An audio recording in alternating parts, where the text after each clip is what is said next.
और दोस्तों में जैसे नरीमन पॉइंट पे आया मैंने एक को मारा। पर अगर पढ़े लिखे 12 बच्चे आएंगे तो कहीं ना कहीं भला करेंगे ना। I am very proud to be an Indian. Markets खुद जवाब देंगे कि उसके बाद अगर वो कुछ अगर ऐसा चेंज गलत हो जाता है तो मार्केट्स भी गिरते हुए आपको दिखेंगे, ये मेरा अनुमान है। Road map basically road from Kashmir to Kanyakumari. India में सारी चीजें सस्ती रहती है। मुझे पेट्रियाटिक होने के लिए साल के 365 दिन कोई नहीं रोकता है। मेरे लिए एक 15 अगस्त और 26 जनवरी पेट्रियाटिक दिन नहीं है। और माँ का प्रेम सिर्फ साल में 2 दिन नहीं होता है। मेरे जैसे पढ़े लिखे लोग अगर देश में रह करके काम करेंगे तो हमारे देश को आगे बढ़ाएंगे, ना कि अमेरिका को।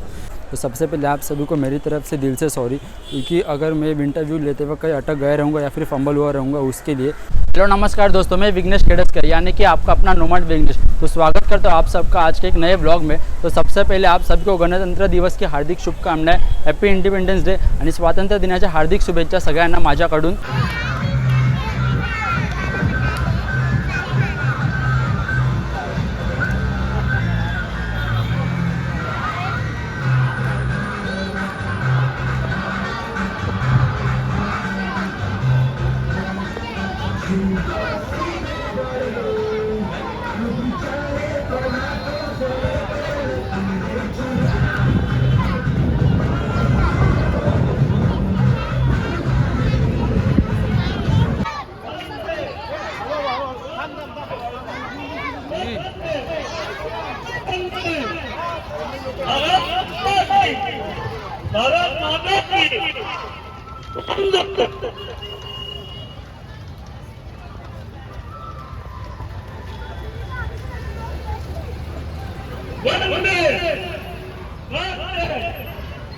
तो मैंने अपना झंडा वंदन सुबह किया है, ये देखो आप यहाँ पे देख सकते हो।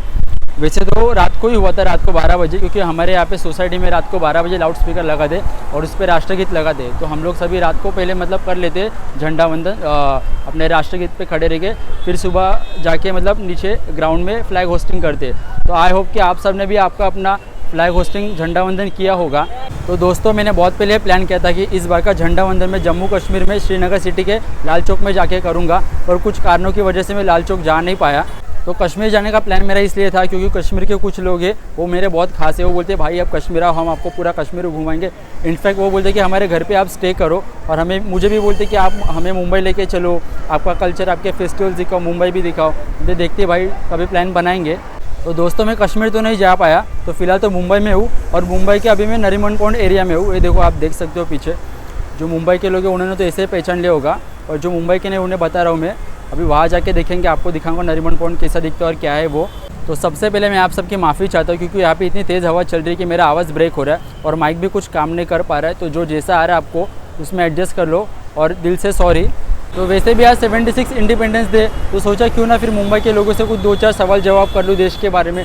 देखते हैं उनके भी क्या थॉट्स है, क्या विचार है देश के बारे में।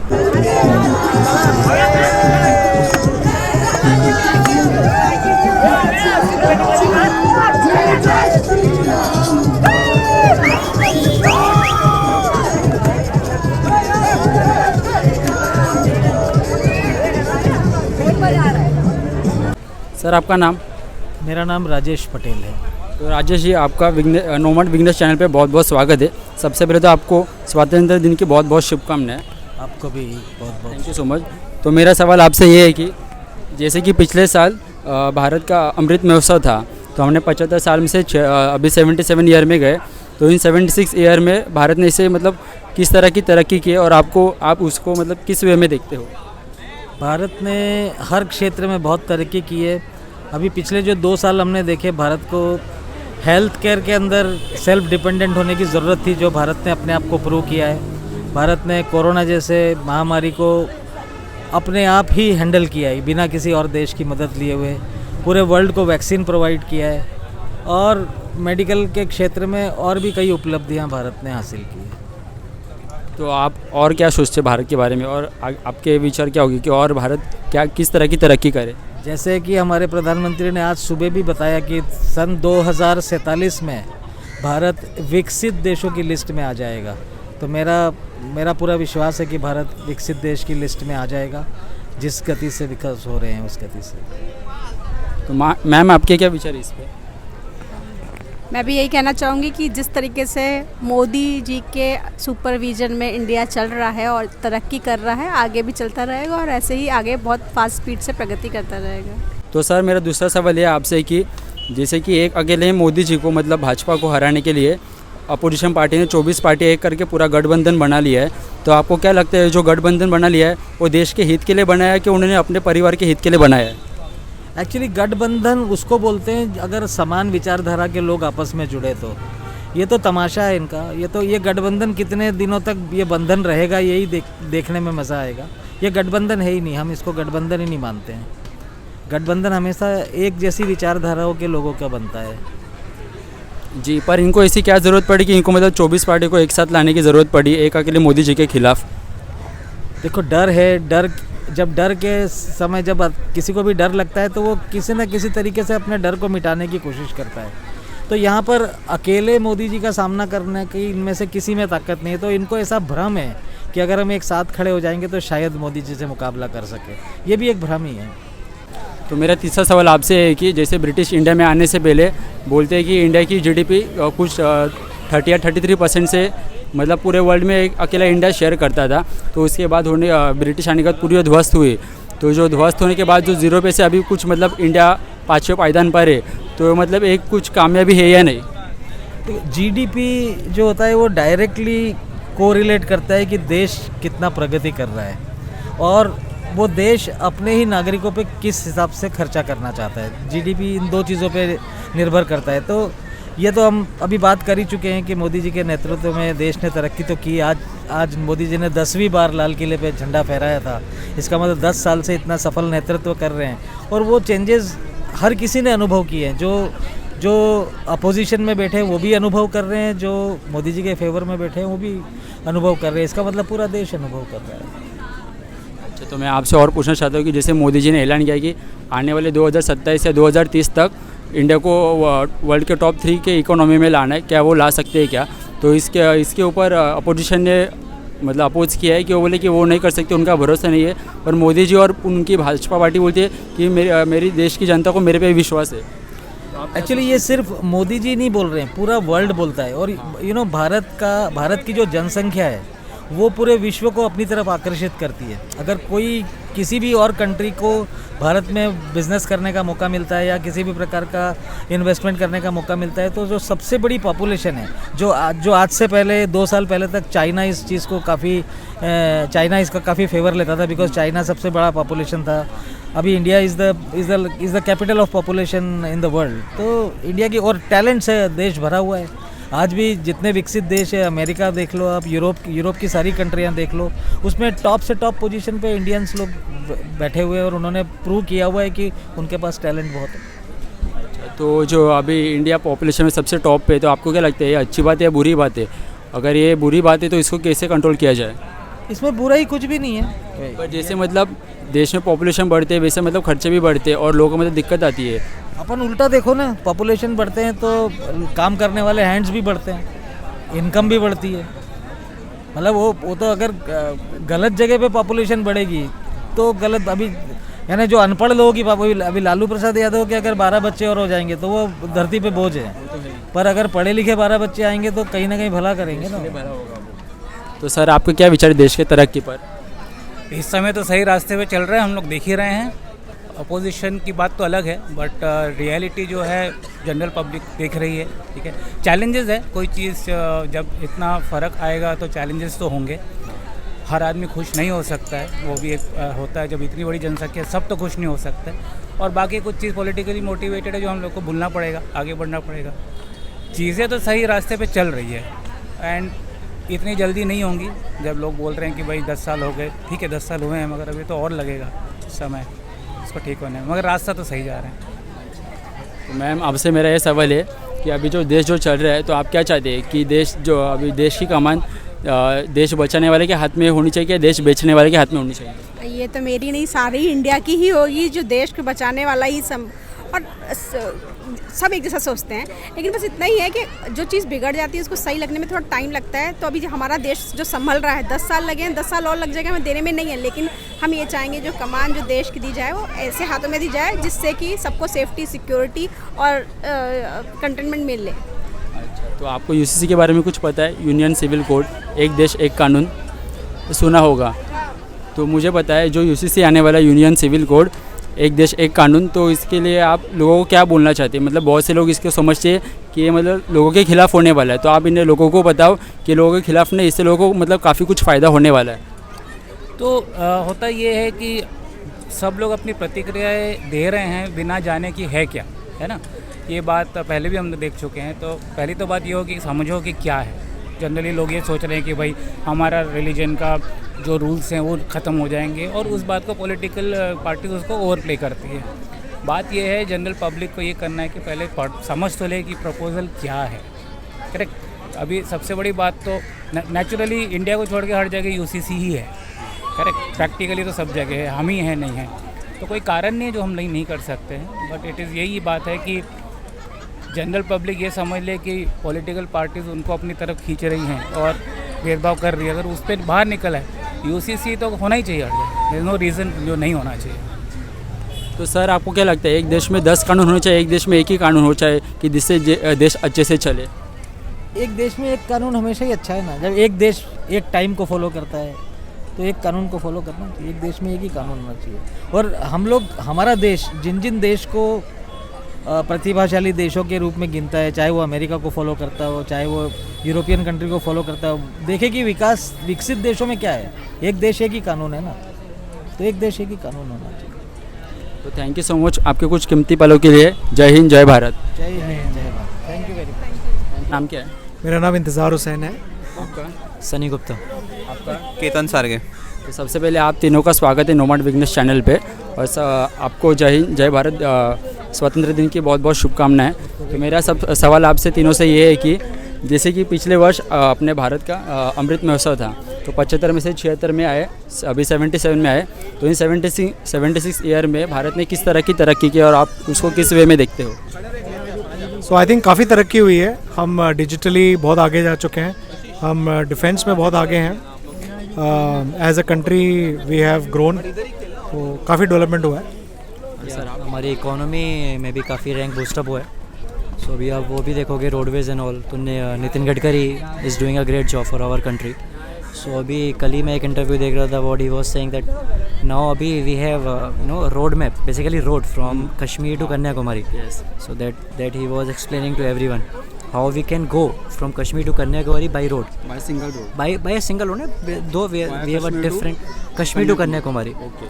By a different highways. Yes. So now we have connectivity end to end. So sir आप क्या सोचते हो इसके बारे में? भारत ने किस तरह की तरक्की इन 76 ईयर्स में? आई थिंक इंफ्रास्ट्रक्चर डेवलपमेंट एक मेन है। Second is educational system. Education या नॉलेज सेंटर में जो इंडिया का डेवलपमेंट है, अभी आप देखोगे world wide I think major scientist, major qualified people are from India. Leading companies के जो CEOs MDs है मेजरली आर इंडियंस। तो I think in knowledge front में काफ़ी तरक्की की है। द ओनली थिंग इज़ कि instead of opportunities outside we should think of creating more opportunities in India and using that brain in India. तो मेरा दूसरा सवाल आपसे है कि ये तो हो गया, पर अभी आप उसमें और क्या चेंज देखना चाहते हो कि और भारत किस वे में और आगे जा क्या तरक्की करे? सो आई थिंक हमारा इंफ्रास्ट्रक्चर और इम्प्रूव होना चाहिए, specially in metro cities like Mumbai. हमारा इंफ्रास्ट्रक्चर इम्प्रूव हो, हमारी रोड्स और अच्छी हों, हमारा ट्रांसपोर्टेशन और ईजी हो, हमारा प्राइवेट ट्रांसपोर्टेशन अच्छा हो। And secondary I think like what my friend Ketan said, हमें इंटरनल अपॉर्चुनिटीज़ क्रिएट करनी चाहिए, जॉब अपॉर्चुनिटीज़, ताकि लोग देश छोड़ के बाहर काम ना करें and they work for our country. That's important. Yeah, 2 points from my side. One is definitely this opportunity you just talked about कि हमारे इंडिया में मैन्युफैक्चरिंग उतना नहीं है। We are heavily dependent on imports. तो we should do more exports. So जितना ज़्यादा manufacturing होगा उतना GDP ग्रोथ होगी।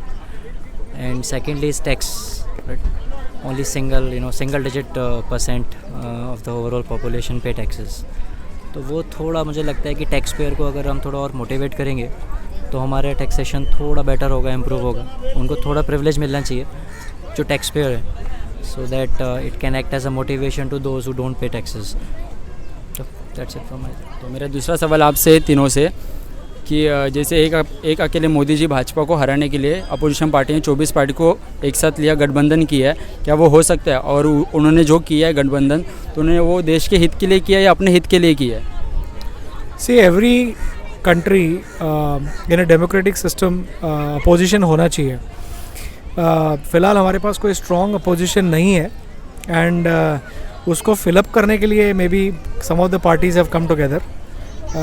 We don't know the intention of they doing it, but हमें ये चाहिए कि हमारा एक स्ट्रॉन्ग अपोजिशन हो जो हमारी रूलिंग पार्टी को सुझाव दे सके और उनकी इनपुट्स कंसिडर की जाएँ. I think that's what we think. तो अभी देश जैसे चल रहा है बहुत अच्छा चल रहा है, तो आपको क्या लगता है कि देश के भविष्य में मतलब देश की कमान देश को बचाने वाले के हाथ में होनी चाहिए, देश के बेचने वाले को हाथ में होनी चाहिए? ऑब्वियसली बचाने वाले के हाथ में होनी चाहिए, और we have a very strong leader Modi ji and the BJP. And as he said that opposition में कोई स्ट्रॉन्ग लीडर ही नहीं है, राइट? तो वो एक आई अग्री विद हिम कि एक अपोजिशन में एक अच्छे लीडर रहने चाहिए, वो फ्रिक्शन भी होना चाहिए सामने से, सो दैट थोड़ा डर रहेगा रूलिंग पार्टी को, तो वो थोड़ा और ज़्यादा इम्प्रूव कर सकती है. और I think we are doing great, BJP is doing great. तो जैसे अपोजिशन पार्टी हमारी कोई दुश्मन तो है नहीं, फिर भी देश की जनता उनके खिलाफ क्यों रहती है? आई थिंक जनता किसी पार्टी के खिलाफ नहीं है, ये एक आइडियोलॉजी के खिलाफ है, इंडिविजुअल्स के खिलाफ है. See when as a party अगर आप लोगों के बारे में जनरली कुछ अच्छा करने जाओगे तो कोई जनता को प्रॉब्लम नहीं है, बट जब आप इंडिविजुअल मोटो, पर्सनल मोटो का फ़ायदा पहले रखोगे और लोगों का फ़ायदा बाद में रखोगे, तो वहाँ पे दिक्कत ऑब्वियसली आती है. अभी एज अ बीजेपी, अभी द रूलिंग पार्टी, अभी इंटरनली पॉलिटिक्स में शायद वो लोग भी पता नहीं कैसे काम करते हैं, बट ब्रॉड पिक्चर में क्या दिखता है कि यार मतलब लोगों का भला भी हो रहा है, और लोगों को क्या चाहिए कि भाई लोगों के लिए कुछ काम हो रहा है. That is very important. Okay, तो मेरा तीसरा सवाल आपसे है कि जैसे ब्रिटिशर्स आने से पहले बोलते हैं कि जैसे मतलब बुक्स वगैरह में पढ़ा है कि एक अकेला इंडिया 32-33% GDP शेयर करता था, तो ब्रिटिश आने के बाद पूरा ध्वस्त हुआ, ज़ीरो पे आया, तो अभी 0 से 5वें पायदान पे है भारत. तो आपको क्या लगता है ये तरक्की है या नहीं? एब्सोल्युटली बहुत अच्छा ग्रोथ हो रहा है. हमारी ग्रोथ रेट बिल्कुल सही है. इफ़ यू कंपेयर बाकी कंट्रीज से हम काफ़ी अच्छा कर रहे हैं. We are competing with big large economies like US, UK, so I think we are doing pretty well.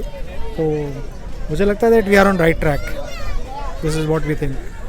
Okay sir, तो मेरा आपसे सवाल ये है कि जैसे मोदी जी ने ऐलान किया कि 2027 या 2030 तक वो देश को टॉप 3 इकोनॉमी में लाने वाले, तो ये हो सकता है क्या? पॉसिबल है, मोदी है तो मुमकिन है. वो तो है, पर अपोजिशन पार्टी बोले कि उनको भरोसा नहीं है, और बीजेपी बोल रही है कि हमें देश की जनता को हम पे भरोसा है. अपोजिशन पार्टी के पास कोई रोड मैप ही नहीं है. फर्स्ट ऑफ ऑल वो क्या करते हैं ना कि जो भी हमारी रूलिंग पार्टी कोई एजेंडा या फिर कोई रोड मैप लेके आती है, वो उसमें नेगेटिविटी ढूंढते हैं. वो खुद अपना कुछ रोड मैप लेके नहीं आ रहे हैं, वो प्रॉब्लम है. इसलिए जनता उन पर विश्वास नहीं कर पा रही है, और कोई स्ट्रॉन्ग फेस नहीं है अपोजिशन के पास. Thank you so much sir आपके दो कुछ कीमती पलों के लिए, और सबसे पहले आपको जय हिंद जय भारत. जय भारत. Thank you. तो भैया आपका नाम क्या है? हाय, मेरा नाम पराग है. तो नोमाड बिजनेस चैनल पे आपका बहुत बहुत स्वागत है. सबसे पहले आपको नए स्वतंत्रता दिन की बहुत बहुत शुभकामनाएं. Thank you. Happy independence day आपको भी. Thank you so much. तो आपसे मेरा ये सवाल है कि जैसे कि लास्ट ईयर अपना अमृत महोत्सव था और अभी 77 में हमने एंटर किया है, तो इन जो 76 ईयर्स में भारत ने किस तरह की तरक्की की और आप उसको किस वे में देखते हो? वो मैं 76 का तो नहीं कह सकता पूरा, बट मैंने जितने साल देखे हैं उसमें I think the last 9 years have been the most accelerated growth. इतनी तेज़ी से इंडिया में ट्रांसफॉर्म होते हुए मैंने देखा नहीं है कुछ. अगर आज आप मेरे से यहाँ पे खड़े होकर के और ये शूट कर रहे हो और बात कर रहे हो, ये इसका खुद का टेस्टामेंट है कि कल को इतने बड़े इक्विपमेंट्स के बिना एक सिर्फ फ़ोन यूज़ करके और कहीं भी चलता हुआ इंटरनेट यूज़ करके आप आज व्लॉगिंग कर पा रहे हो. ये अपने आप में ग्रोथ की एक स्टोरी है, राइट? तो इंडिया की ग्रोथ अभी तो शुरू हुई है, और अभी हम 5th लार्जेस्ट इकनॉमी बन चुके हैं ऑलरेडी, लीपफ्रॉग करके कई बड़े बड़े देशों को.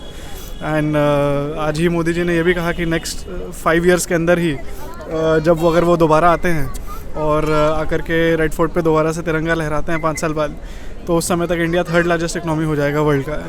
तो हर तरह से आपको ग्रोथ दिख रहा है, चाहे आप इंटरनेट से जुड़े हुए हो तो आपको ग्रोथ दिखेगा, आप फाइनेंस से जुड़े हुए हो तो भी आपको ग्रोथ दिखेगा, है ना। मैं जिस फील्ड में हूँ वहाँ पे मैं ऑटोमोटिव फील्ड में हूँ। आज जितनी गाड़ियाँ बिक रही है इंडिया में 3.8 मिलियन व्हीकल्स पर ईयर बिक रही है, जो आज से 5 साल पहले हार्डली 2 मिलियन थी, राइट। तो 5 साल में इंडस्ट्री डबल हो गई। यूज्ड व्हीकल इंडस्ट्री आज 5 मिलियन क्रॉस कर गया है, आज ही का न्यूज़ है ना। जो आपका ब्रांडेड यूज्ड व्हीकल्स जैसे बिक रहे हैं, जैसे टाटा ट्रू, ये मारुति का ट्रूवली हो गया जैसे, या फिर आपके जैसे स्पिनी कार देखो हो गए, तो एक ज़माने में 1/3 हुआ करती थी ये इंडस्ट्री न्यू कार्स की, आज उसको क्रॉस करके डबल हो गई ऑलमोस्ट। तो हर तरह से आपको ग्रोथ दिख रहा है। तो वैसे कि जैसे अपोजिशन पार्टी बोल रहे हैं, मोदी ने ऐलान किया है कि 2027 या 30 तक इंडिया को 3rd इकोनॉमी बना के रख देंगे, तो बोल रहे कि हमें आप पे भरोसा नहीं है, पर देश की जनता बोल रही कि हमें भरोसा है। तो आप इसमें क्या सोचते हो? देश की जनता को किसी भी पॉलिटिकल पार्टी से ज़्यादा खुद पे भरोसा है, देखिए, क्योंकि हमें मालूम है हमारा क्या सामर्थ्य है, हम सक्षम हैं कि नहीं है, हम किस दिशा में जाना चाहते हैं। आज के डेट में अगर कोई छोटे बच्चे से भी पूछोगे तो वो सिर्फ एजुकेशन पे बात नहीं करता है, वो जानता है कि उसको अपने आप को सक्षम बनाना है, उसको किसी ना किसी तरह से अपने आप को आगे लेकर के जाना है। और आज के डेट में सिर्फ एजुकेशन ही एक ज़रिया नहीं है, आप कई चीज़ें करके कर सकते हो। आप एक यूट्यूबर बन के कर सकते हो, आप आर्ट्स में जा सकते हो, म्यूज़िक में जा सकते हो, आपके पास में हर जगह एक प्लेटफॉर्म है। ये प्लेटफॉर्म पे लेकर के आना लोगों को, आई थिंक यही सबसे बड़ी सफलता है हमारी सरकार की। और इसको आगे जैसे जैसे जाएंगे आप देखोगे खुद ही ये ग्रोथ कितना एक्सेलरेटेड बढ़ेगा।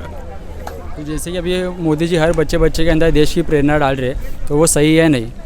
नहीं, बिल्कुल अपने देश के तरफ में आपको देशभक्ति भी होनी चाहिए, कुछ करके दिखाना चाहिए। अभी मेरे जैसे पढ़े लिखे लोग अगर देश में रह करके काम करेंगे तो हमारे देश को आगे बढ़ाएंगे, ना कि अमेरिका को। तो ये भावना बहुत ज़रूरी है लोग के अंदर आना कि अपने देश में रह करके देश को आगे बढ़ाना है।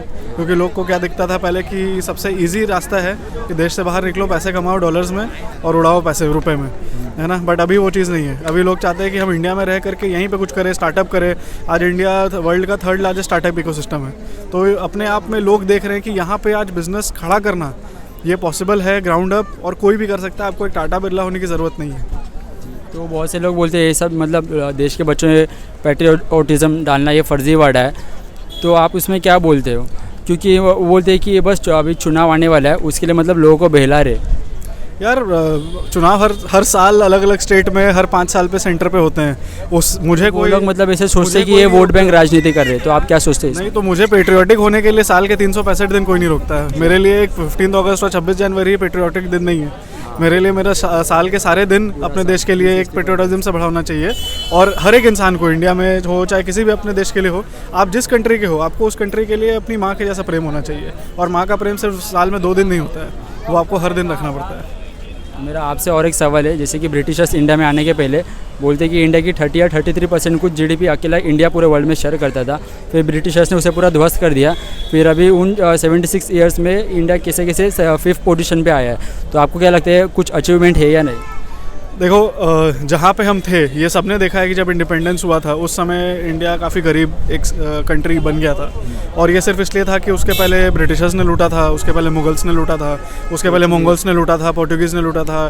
तो काफ़ी मतलब लोग बाहर से आते थे सिर्फ हमारे यहाँ पे लूट करने के लिए, ठीक है। अगर वो उन्होंने हम पे राज किया है तो वो इसलिए राज किया कि हम एकजुट नहीं थे, हम छोटे छोटे राज्य थे उस समय, है ना। तो आज अगर एक India as a country united रहे, अगर लोग यहाँ पे धर्म जात के बेसिस पे एक दूसरे से लड़ाई ना करें, तो यही सबसे बड़ा स्ट्रेंथ बनेगा हमारा। क्योंकि हम एक यूनाइटेड एक कंट्री 140 करोड़ लोगों की, वो क्या पावर होगा, और 10 रिलीजन में बटा हुआ 10-10 करोड़ का कंट्री क्या पावर होगा, ये आप खुद अनुमान लगा सकते हैं। जी बराबर है। तो मेरा आपसे और एक सवाल है कि अभी जैसे देश चल रहा है बहुत काफ़ी अच्छा चल रहा है और भी अच्छा चले, तो आपको क्या लगता है फ्यूचर में देश की कमान देश को बचाने वाले के हाथ में होनी चाहिए या बेचने वाले के हाथ में होनी चाहिए? नहीं, बिल्कुल जो देश को बचाए, आगे बढ़ाए और साथ में सबको लेकर के चले।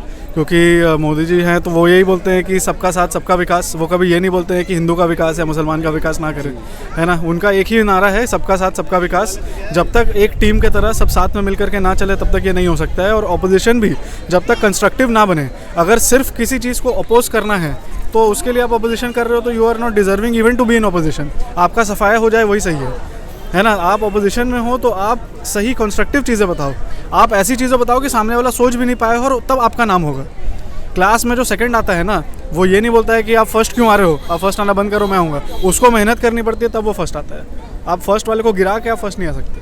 जी, तो और एक मेरा आपसे सवाल है तो जैसे कि एक अकेले मोदी जी या फिर भाजपा को गिराने के लिए अपोजिशन पार्टी ने 24 पार्टी को एक करके पूरा गठबंधन करके सब साथ आए, तो आपको क्या लगता है ये जो इन्होंने जो गठबंधन किया है वो देश के हित के लिए कि अपने हित के लिए किया है?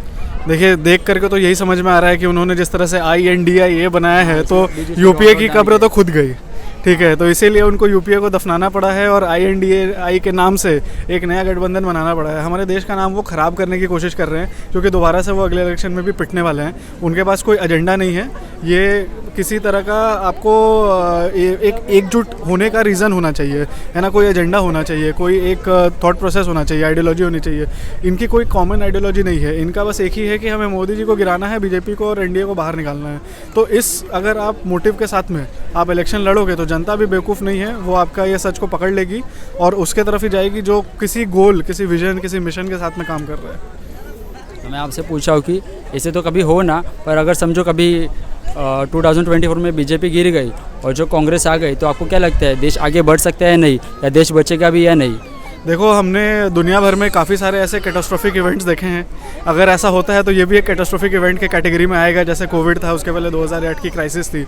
मार्केट्स खुद जवाब देंगे कि उसके बाद अगर वो कुछ अगर ऐसा चेंज गलत हो जाता है तो मार्केट्स भी गिरते हुए आपको दिखेंगे, ये मेरा अनुमान है। हो सकता है कि ऐसा ना हो, लेकिन ज़्यादातर अनुमान यही है कि ऐसा होगा कि देश की जो गति है वो धीमी हो जाएगी और जो हमारा ग्रोथ का जो स्टाइल है, जो मोदी जी एक लंबे विजन की तरह लेकर के चलते हैं, वो ख़त्म हो जाएगा। क्योंकि ये हमने महाराष्ट्र में भी देखा, जब एक मिलीजुली सरकार आई, अपने मतलब के लिए आई और उद्धव जी ने जाकर के हाथ थाम लिया कांग्रेस का, जबकि वो जीते थे बीजेपी के साथ रह करके। तो 2.5-3 साल तक एकदम यहाँ पे ग्रोथ अटक गया था, कोई भी काम है वो आगे नहीं बढ़ रहा था। मेट्रो के काम से लेकर के जितने डेवलपमेंटल वर्क है सब अटक चुके थे। पिछले 1 साल में आप खुद देखो क्या स्पीड से चीज़ें आगे बढ़ रही हैं। और कोई ऐसा नहीं है कि मुझे किसी चीज़ को लॉन्च करना है, इलेक्शन आ रहा है इसलिए मैं कर रहा हूँ। देश को और यहाँ की जनता को आगे बढ़ाने के लिए, राज्य को आगे बढ़ाने के लिए यहाँ पे लोग कर रहे हैं, इसलिए वो चीज़ आगे बढ़ रही है। एक सर्टेन फ्लो में काम होना चाहिए, तभी जाकर के वो आगे बढ़ेगा। अगर आप उसका फ्लो तोड़ते हो अपने स्वार्थ के लिए कि 100 करोड़ की हफ्ता वसूली करनी है, तब तो भाई जनता भी बेवकूफ़ नहीं है ना। तो आपको क्या लगता है, अगर समझो कि इन फ्यूचर मतलब नेक्स्ट ईयर ही कांग्रेस आई, तो करप्शन का लेवल क्या हो सकता है? ये तो स्काई रॉकेट कर जाएगा। जैसे देश की इकोनॉमी स्काई रॉकेट की थी, वैसे वापस से करप्शन स्काई रॉकेट कर जाएगा। आज मैं घर से कह सकता हूँ कि मुझे अपना काम कराने में बिना ब्राइब के, मैंने अभी जैसे पासपोर्ट का काम कराया अपना, मेरे को 1 रुपये ब्राइब देने की ज़रूरत नहीं पड़ी। और मैं घर से कह सकता हूँ कि इसलिए पॉसिबल हुआ है कि करप्शन का लेवल कम हुआ है। वरना आज से 15 साल पहले अगर कोई ये काम कराने जाता तो 500-1000 रुपये दिए बिना कोई काम ही नहीं होता था। एजेंट तो छोड़ दीजिए, पुलिस वाले भी बिना पैसे लिए काम नहीं करते थे। लेकिन आज आपको ये पुलिस वाले खुद ईमानदार होकर के अपना काम कर रहे हैं। ऊपर कोई बैठा है जो इस चीज़ को ड्राइव कर रहा है, तभी ये पॉसिबल है। तो अभी जो ट्रैफिक पे जैसे कि अभी मतलब ऑनलाइन चालान आता है, पहले तो मतलब पर्ची पे आता था, तो एक तरक्की है या नहीं? ये डिजिटाइज़ करना अपने आप में सबसे बड़ा बेनिफिट है। आप चाहे डायरेक्ट बेनिफिट ट्रांसफ़र्स को ले लीजिए, पेनल्टीज़ ले लीजिए, फ़ाइन्स ले लीजिए। मेरा खुद को हुआ है, मैंने गलती से गाड़ी ऐसी जगह लगा दी, मुझे दिखा नहीं वहाँ नो पार्किंग था, मेरे को 5 मिनट के अंदर में फ़ाइन आया। 10 मिनट के अंदर मैंने पे भी कर दिया, UPI के माध्यम से किया। डिजिटल टेक्नोलॉजी है, मिनट्स के अंदर, सेकंड्स के अंदर पेमेंट होता है, मिनट भी नहीं। मिनट बोलना भी मेरे लिए गुनाह होगा, है ना। 2 सेकंड के अंदर में आप UPI से पेमेंट कर सकते हो। ये देश दुनिया में और कौन ऐसा कर सक रहा है? आज हमारी टेक्नोलॉजी बाहर लेकर के लोग जा रहे हैं। अब सिंगापुर में हम पेमेंट कर सकते हैं, दुबई में शुरू हो रहा है, फ्रांस में करके आए, अभी जस्ट शुरू करके आए हैं। तो अलग अलग कंट्रीज़ चाह रहे हैं कि हमारी ऐसी सीमलेस डिजिटल टेक्नोलॉजी वो लेके जाए ताकि वो भी ग्रो करे। क्योंकि अभी मुझे चिदम्बरम का एक एड्रेस याद है लोकसभा में कि वो लोग वहाँ पे कैश मशीन लेकर के, कार्ड मशीन लेकर के बैठेंगे। आप हाट में जाते हो सब्ज़ी खरीदने के लिए, टमाटर लेते हो 10 रुपये का, उसको कैसे पे करोगे?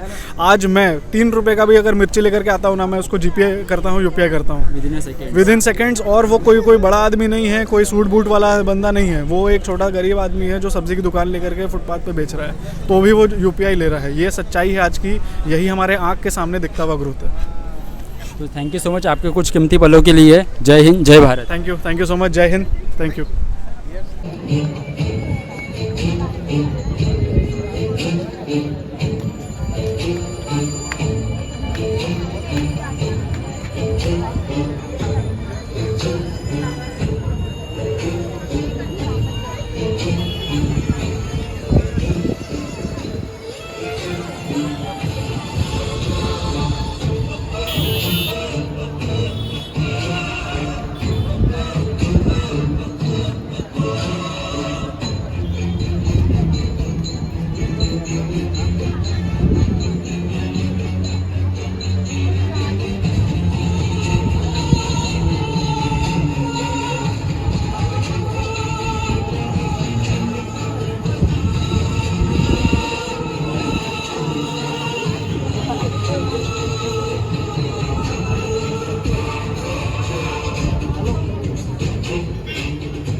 तो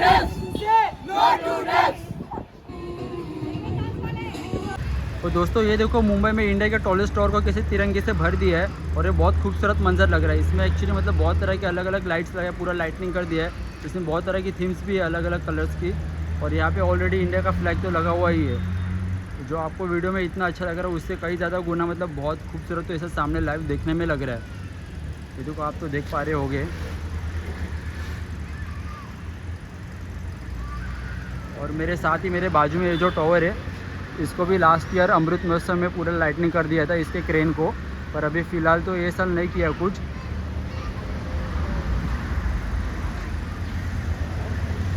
तो मैं चाहता था कि ये ब्यूटीफुल लाइटनिंग शो पूरे भारत को दिखाऊं, इसलिए मैंने इसको एक दिन पहले ही शूट करके रखा था।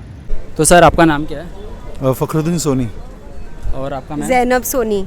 तो सोनी जी आपसे मेरा सवाल ये है कि जैसे कि अभी लास्ट ईयर भारत का अमृत महोत्सव था और अभी 77 में पदार्पण किया है, तो इन 76 ईयर में भारत ने किस तरह की तरक्की की है और आप उसको किस वे में देखते हो? There are a lot of positives actually. I mean today we in any education field, if I say right, we have IITs, IMMs which are flourishing, and we have people going all over the world from India and making India proud. We have so many CEOs, top CEOs in different countries of big firms, right? So those are coming out of India, people of Indian origin. So that way on education field we have made a lot of progress. On astronomy we have made a lot of progress in terms of Chandrayaan, Mangalyaan mission and all those. Those have shown our technological capabilities as Indian technology has taken us to outer space. So that is another area. Even in agriculture we have made a good progress. We are self-dependent on a lot of things. Import of agricultural goods has just come down a lot. So a lot of areas we have made progress, definitely. Ma'am आप कुछ सोचते हो उसके बारे में? या it's very true, बहुत progress किया है। I am very proud to be an Indian. Okay, तो आपसे मेरा दूसरा सवाल है कि जैसे ब्रिटिशर्स इंडिया में आने से पहले कुछ इंडिया की 30 या 33% कुछ एक अकेले देश की पूरे वर्ल्ड में जीडीपी होती थी, तो उन्होंने ब्रिटिशर्स ने पूरा उसको ध्वस्त कर दिया, फिर जीरो पे आई, तो जीरो पे से अभी हम 5वें पायदान पे। तो आप इसको अचीवमेंट समझते हैं या नहीं? See, we are making slow progress, but we are making progress. There are a lot of challenges. They left us with a lot of challenges. मतलब जो inherent challenges नहीं थे उन्होंने create करके गए हमारे लिए. So they have given us independence, but they have left us with a lot of problems. So it will take time to come over. I mean, even if you look at European culture and even in American society, if you look at, they have taken years to progress. So we have just completed 70 years. So I would say that it will come. We'll come around the turn. I mean, we are making good progress, I would say. Over the years we have made a lot of progress, and in future definitely we'll all together do very good for India. तो जैसे कि अभी India के जो current PM है उन्होंने ऐलान किया है कि 2027 या 2030 तक इंडिया को टॉप 3 इकोनॉमी में लाना है, तो वो आ सकती है या नहीं? It's possible. I mean, why not? Definitely possible. It was possible 10 years back also. It was possible 20 years back also. But we know there are challenges. तो ठीक है, वो चैलेंजेस ओवरकम करके आएंगे हम लोग आगे, डेफिनेटली। एम है तो एटलीस्ट पहुंचेंगे तो सही, दैट इज इम्पोर्टेंट। एम है तो पहुंचे, विजन है, अच्छा सोचना चाहिए, विजन है तो फिर कुछ भी will make it, definitely possible है। तो आपके दो कुछ कीमती पलों के लिए थैंक यू सो मच। जय हिंद, जय भारत। जय हिंद, जय महाराष्ट्र। जय महाराष्ट्र, जय हिंद, थैंक यू। तो बेटा आपका नाम क्या है? मोइस। मोइस। तो आपको पता है आज क्या है? आज कौन सा डे आपको पता है? 15 अगस्त। ओके राइट, 15 अगस्त है। तो आपने इंडिपेंडेंस डे मनाया सुबह? हाँ मनाया। कैसे मनाया? फ्लैग होस्टिंग नहीं किया?